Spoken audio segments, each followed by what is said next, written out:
Everyone keeps asking the wrong question. They ask, why do men pull away?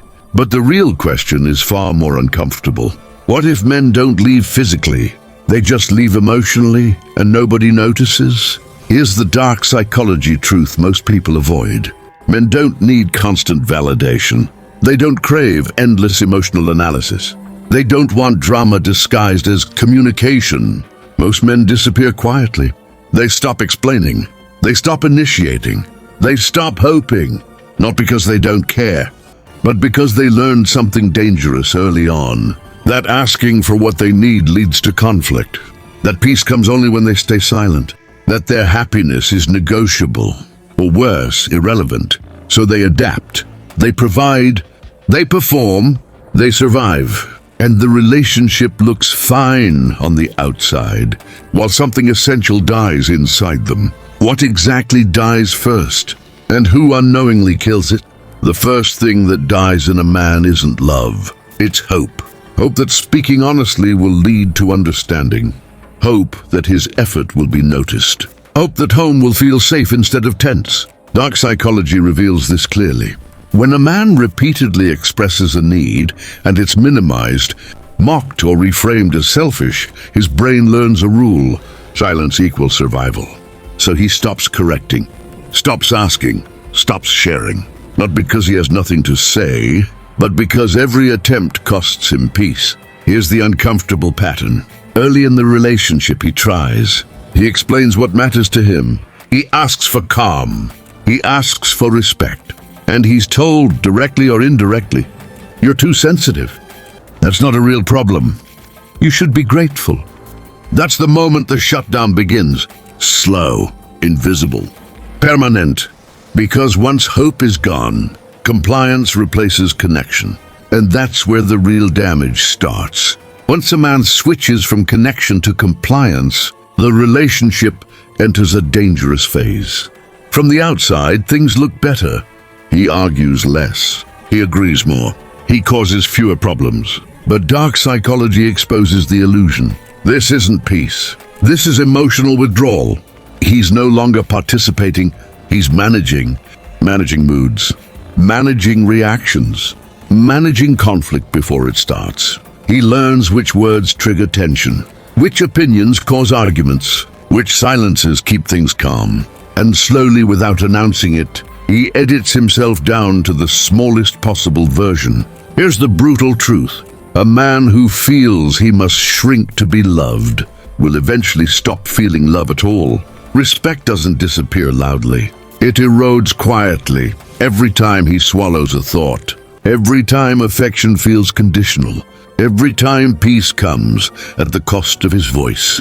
And when respect dies, something far more dangerous replaces it. Indifference. Indifference is the point of no return. Anger still means he cares. Frustration means he hopes things can change. But indifference? That's emotional death. Dark psychology calls this protective detachment. When the mind decides caring hurts too much, it shuts the system down. He still shows up, still pays bills, still fulfills duties. But emotionally, he's already gone. This is where many wives feel confused. He doesn't fight anymore. He doesn't complain. He seems calm. They mistake silence for contentment. They mistake compliance for maturity. But inside, the man has stopped investing. He no longer tries to be understood. He no longer initiates affection. He no longer dreams about the future of the relationship. He's not planning to leave yet. But he's also not planning to stay emotionally. And once a man reaches this stage, one simple question decides everything. The question that decides everything is this: is there peace here? Not excitement, not passion, not even happiness. Peace. Dark psychology shows men are wired to seek environments where tension is low and predictability is high. When home feels like a battlefield, even a quiet one, the nervous system never relaxes. So men adapt again. They come home later. They stay busy. They numb out. They retreat into work, screens, silence. Not because they don't love their partner, but because their body associates her presence with stress. This is the part most people misunderstand. Men don't leave because they want more. They leave because they want less pain, less criticism, less emotional volatility, less walking on eggshells. And here's the twist. Peace isn't created by silence. It's created by emotional safety. When a man realizes peace will never exist in the relationship, he begins preparing for an exit long before anyone notices. But peace is only the first need. Peace alone isn't enough. A man can tolerate silence for a while. He can endure calm emptiness. But without respect, the erosion accelerates. Dark psychology defines respect as something subtle but lethal when missing. It's not about obedience. It's about how he's seen. When his opinions are dismissed. When his efforts are expected, not appreciated. When he's spoken to like a problem instead of a partner. Each moment sends a quiet message. You are replaceable. You are useful, not valued. Men internalize this deeply. They may not argue. They may not protest. But they remember, respect is what makes sacrifice feel meaningful. Without it, every effort feels transactional. And here's the dangerous part.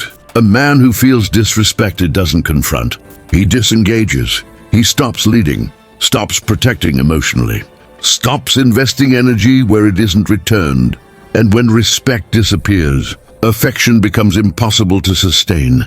Affection is where the damage becomes visible, not just sex, but touch, desire, initiation. Dark psychology shows that men interpret physical affection as proof of value. It tells him, you're wanted, you matter, I choose you. When affection becomes conditional, used as leverage, withheld as punishment, rationed based on behavior, the message changes. Now it says, earn it, perform, comply. Over time, a man stops reaching. Rejection rewires him faster than criticism ever could.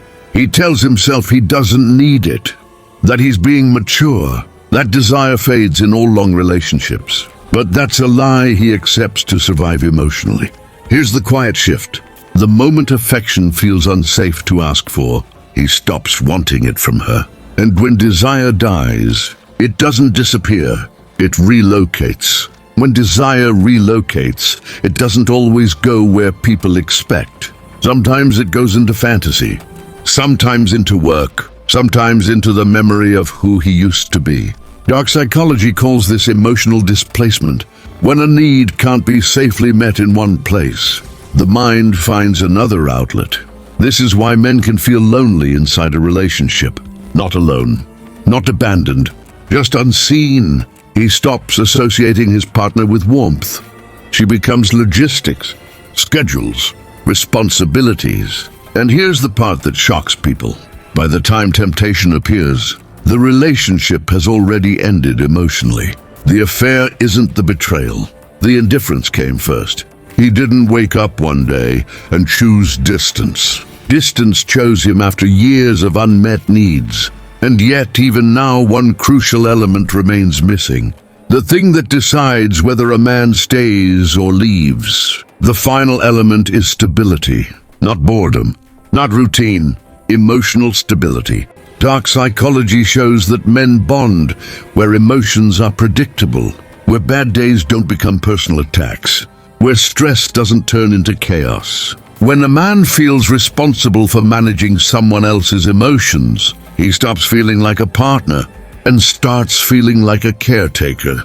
That's exhausting. If every disagreement turns explosive, if every mood shift becomes his problem to solve, if peace depends on his constant self-censorship, he mentally clocks out. Here's the harsh reality. Men don't leave unstable environments suddenly. They detach slowly, methodically, quietly.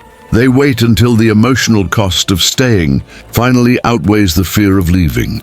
And when that moment comes, the exit looks sudden.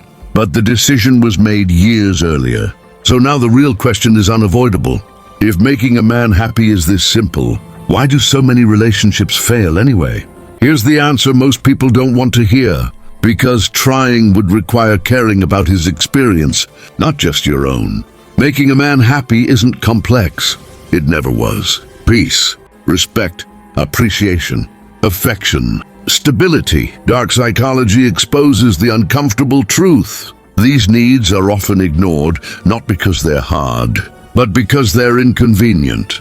Meeting them means letting go of control, letting go of constant criticism, letting go of emotional leverage. Some people would rather keep power than build connection, and this is where marriages quietly die. Not in screaming matches, not in betrayal, but in daily indifference. If you're a man watching this, your needs are valid.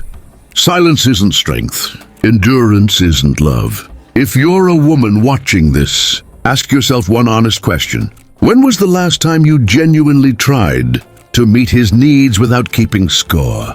Because a man who feels seen becomes loyal. A man who feels respected becomes generous. A man who feels appreciated gives more than expected. Making a man happy is easy. The real issue is whether anyone is willing to try before it's too late.